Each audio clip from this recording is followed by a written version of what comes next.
I've been doing my hardest task first thing for over a decade. And here's what almost nobody tells you. Your day will hinge on that decision. So what do I mean by that? Let me start with maybe a story. Several years ago, when I was working with one of my collegiate teams, I used to challenge myself and my athletes to commit sort of to what we called the one frog every morning. Now, that frog is the task that you dread, the thing that your brain keeps pushing aside. Now, it might be a writing proposal, it might be a term paper, a difficult conversation, a long meeting, a training when you really don't feel like it. But nonetheless, you have to do it first. Why? Because when you tackle the hardest thing first in your day, everything else feels lighter. So let me break down the principle and why it works, especially for former athletes. Now, biological bandwidth is highest early in your day. Your glucose, your motivation, your mental clarity, those things diminish over the course of a day.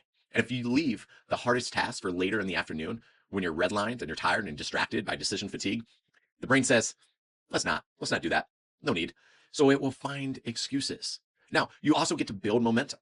When you get that one big win earlier in your day, you feel like maybe you're gaining a little bit of swagger. You start to believe I can do more than what I thought that I could in a normal day, right? You also shrink the fear.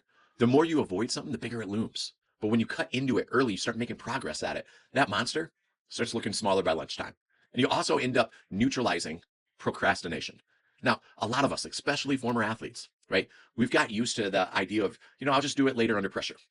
And that's excellent, right? We've all succeeded probably in some ways during those conditions, but guess what? It just doesn't work as you get older and into the professional world. So eating the frog is actually a really great hack that forces you into that moment where you have to confront the task early. So you don't get punted into it when your energy is now gone. Now, you might say, okay, well, that sounds cool, but what is my frog? Oh, that's a good question. I don't know. Maybe your frog is doing your strength session before life gets in the way, or cooking or meal prepping your meal so that you can get ahead of your nutrition for the week. Maybe it's doing something about your mobility or your prehab habits, right? You have to decide that. I can't decide that for you. But here's how you operationalize it. Choose one frog a day and don't overcommit, right? You can't do 12 different things all at once. Just one. Pick your biggest one thing that you need to change. And then maybe block a time early. I like first hour after I wake up, but you got to figure out your peak moment. I can't decide that for you. And then set it as a non-negotiable. Treat it like a hard appointment. Don't allow distractions, no emails, no calls, no social media until the frog task is done.